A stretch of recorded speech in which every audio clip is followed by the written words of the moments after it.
What up, geeks? It's Rob here from the Geek Abides.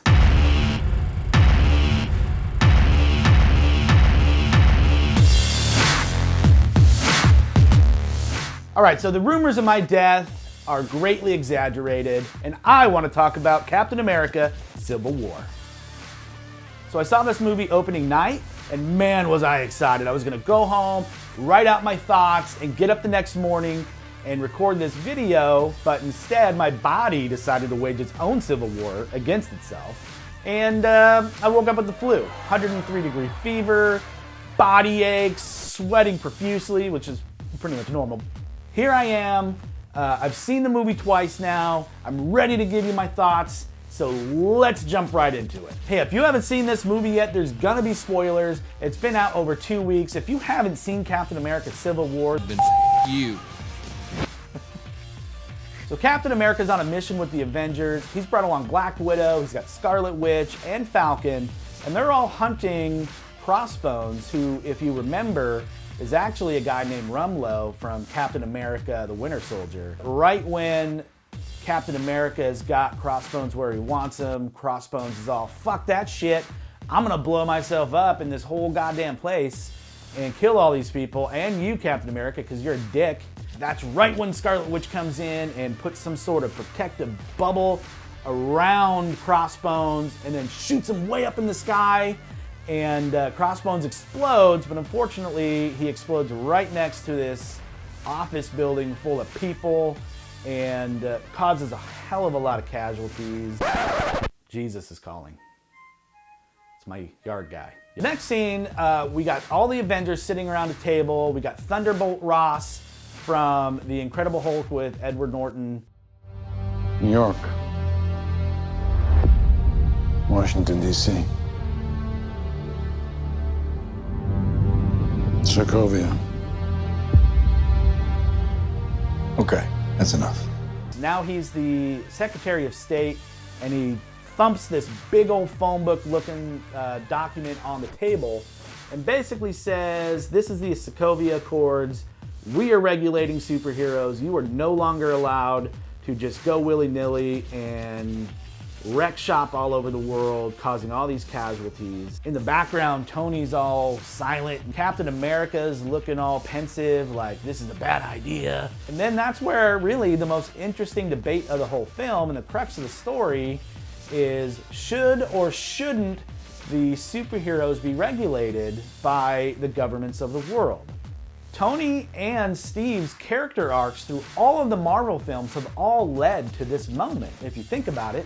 In Captain America: The First Avenger, he believes in the government, he believes in the military, he devotes his life to it, fighting criminals and bad guys and Nazis and just kicking ass in general. Then in The Winter Soldier, Steve basically has all of his beliefs shattered when he discovers that Hydra, his archenemy, has basically infiltrated S.H.I.E.L.D., has infiltrated all arms of the government and is puppeteering all this shit. Tony Stark, on the other hand, he's the exact opposite. He started in a different place than Captain. He did not trust the government. Our priority is to get the Iron Man weapon turned over to the United States of America. I am Iron Man. The suit and I are one.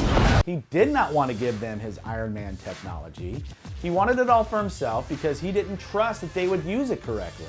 After nearly dying in the battle in New York, after creating Ultron, which wreaked havoc worldwide and nearly destroyed Sokovia, Tony's struggling with guilt over all this shit he's caused. So it makes sense that he would want to take a step back and look at this regulation of the superheroes and the Avengers. Two separate teams of thought develop here. We got Team Iron Man, who believes Avengers should be regulated, they should work for the governments of the world. And then you've got Team Captain America, who's all, fuck that noise. What if this panel sends us somewhere we don't think we should go? What if there's somewhere we need to go and they don't let us? We may not be perfect, but the safest hands are still our own. I don't want anybody telling me where I should go. I don't want to work for a government or governments that's going to send me someplace I don't believe in or prevent me from going somewhere that I'm needed. Some of these decisions have to be made at the drop of a dime. They can't wait for all the world governments to get together and sign some paperwork and say, yeah, okay, go here and save the day, by then the world's destroyed. So it's an interesting debate, and honestly, I lean more towards Captain America. One thing I really loved about the movie was the interplay between Falcon and the Winter Soldier, Bucky Barnes. They were so funny. They're sitting in a Volkswagen Beetle, and Bucky's like, hey Falcon, can you move your seat up? Falcon's all, no. So funny, man. It was so funny. Like, I would totally love to see a like buddy road trip movie between those two where they're just bickering back and forth, and I thought they stole the show. Their interplay was fantastic.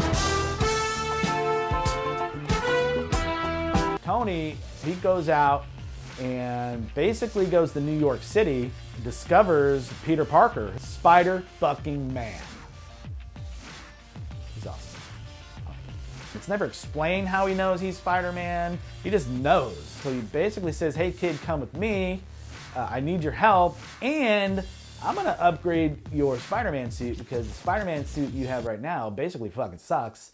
You look like an idiot, and my Spider-Man suit that I'm gonna give you is way better. Back at Avengers headquarters, where Vision's basically babysitting Scarlet Witch, and Hawkeye shows up out of nowhere. What are you doing here? Disappointing my kids. Says, hey man, I got a call from Captain America, and he said he needed my help. And I was gonna take my kids water skiing, but fuck that noise. I'm a deadbeat dad. I'd rather be kicking ass and shooting arrows at people anyway. He's like, hey Scarlet Witch, you need to come with me because we need to go help Captain America. Cap needs our help. Come on. Clint! And Vision's like, oh no, you not leaving. And Scarlet Witch is like, oh fuck that. I'm gonna kick your ass, Vision, because she can apparently. I'm gonna geek out.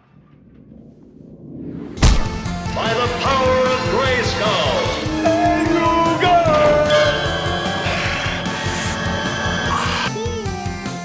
They're gonna see some serious shit. Dogs and cats living together. Mass hysteria. Game over, man. Game over.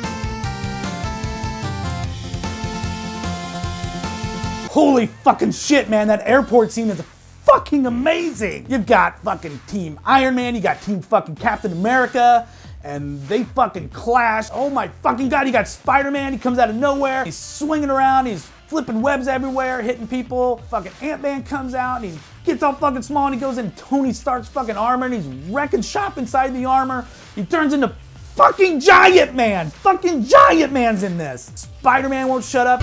You have a metal arm? That is awesome, dude! But everyone's getting irritated with Spider-Man. Next thing you know, Tony's like, does anybody else have any superpowers we don't know about? Vision shows up and he draws a fucking line in the sand and says, let's stop this bullshit.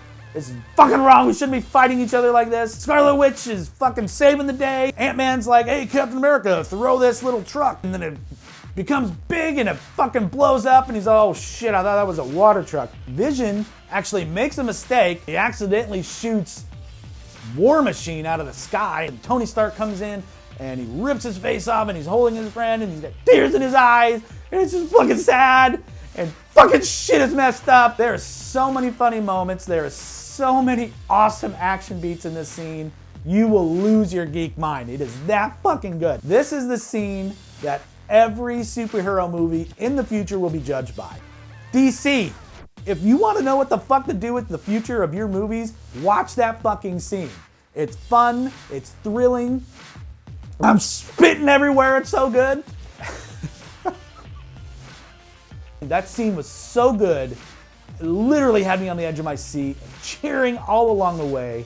And when it was over, I was just like, oh man. That literally could have been the end of any of the superhero movies, but we keep going. Fucking, I'm gonna finish my coffee. So Captain America and the Winter Soldier show up at this Russian base somewhere, who knows where it's at. They're trying to find Zemo when suddenly this door opens and it's Iron Man, and Tony's like, oh shit, are we about to throw down here? You're looking pretty aggressive there, Cap, what's up? And Captain's all, it's been a really long day, Tony. I don't have fucking time for this. Tony says, look, I know you were right. I'm sorry, man. Let's find this Zemo guy and kick his fucking ass, and let's put all this shit to bed. So they continue sneaking in, when they go into this big like chamber area with this TV, and here's where The shit's gonna hit the fan. we learn that Zemo's been playing them like chess pieces the entire time. Says, I hate you superpowered motherfuckers. Like, I want you all dead. I used to live in Sokovia on the outskirts. I thought we were safe. You fucking destroyed the city. You killed my family and my kid. And now I just want you all dead. I don't want any of you bitches alive. Zemo then plays this video with the Winter Soldier riding up on his badass motorcycle, taking out the car, popping the trunk for that super soldier serum. But here's the rub. We actually find out the people driving that car are actually Tony Stark's parents. Holy shit! Oh, that's my wife. Are you busy? Yeah, I'm busy. I'm just fucking cutting some shit here. I'm just kidding, I love her. Tony Stark's parents were killed by the Winter Soldier. How did I not see that coming? I totally did not see that coming. I'm usually good at this shit. Like, I could see plot shit happen, but for some reason I was just so caught up in the story and having so much fun, I just didn't even think about it. Tony's like, you killed my mom. Put yourself in Tony's shoes, man. Anybody in that situation is gonna freak out and be like, oh, fuck this, Winter Soldier, you're a dead motherfucker. You are going down. Tony's like, did you know? Captain America's like, yeah, I knew. It was so cold-blooded. Made me feel so bad, and instantly at that section, my loyalty went from Captain America to Iron Man. I'm like, kick their asses, both of them. Who cares? He killed your mom, dude. You gotta whip their ass. But he's my friend. So was I. And so this wicked fight breaks out between the Winter Soldier, Captain America versus Iron Man. It just kind of goes back and forth. I mean, it's 2-on-1. Tony Stark is doing everything he can to keep up. They're throwing the Captain America shield back and forth. They're bouncing it off the floor into Tony's face. Eventually, Tony Stark gets the upper hand, and he blasts off the Winter Soldier's arm, and he's like, oh, my arm is missing. Bucky's laying on the ground. He's dismantled. His arm's fucking gone. Captain America and Iron Man are going toe-to-toe. Iron Man uses his technology to study Captain America's fight pattern and basically gets the advantage. Stay down. Final warning. But it's Captain America. He eventually overcomes all that shit. He destroys Tony's arc reactor in the suit. The suit becomes basically inoperable, and he leaves Tony there on the ground in a fit of rage and sadness because he just lost one of his closest friends. And it just breaks your heart. The film ends basically with Tony Stark, and all of his worst nightmares have come true. So he's lost Pepper, he's lost the Avengers, he's still mourning over the loss of his parents. He's virtually alone. All he's got left is his buddy Rhodey, who's all beat up from the airport scene. And Stan Lee shows up with a package for Tony Stank. He opens up the package, and it's a heartfelt letter from Captain America, Steve Rogers, saying, hey man, I'm so sorry. All this shit went down. I truly believe in you, and if you ever need my help, here's a cell phone to give me a call. Because let's be honest, this movie is way too long. Like, I loved every second of it, but like, it's probably about a half hour too long. It's probably my only gripe with the film. I gotta pee. I believe he said he had to go pee. My final question really is, where the hell is Nick Fury? Like, all this shit's going down, and Nick Fury's somewhere on a beach just kicking it with a Mai Tai? Come on, Sam Jackson, get off your ass and help out your buddies. The bottom line, Captain America Civil War is fucking amazing. It's awesome. Spider-Man was great. Ant-Man, everybody. The whole movie was fantastic. I'm gonna give it 5 out of 5 White Russians. I don't do that very often. 5 out of 5 White Russians. This movie is great. Can't wait to see it a third time. Can't wait to own it and pour over all the special features. And I really can't wait to watch that airport scene on loop, because that shit was amazing. I want to thank you for watching my video review. Don't forget to follow us on YouTube, like us on Facebook, and follow us on Twitter. Never forget the Geek Abides.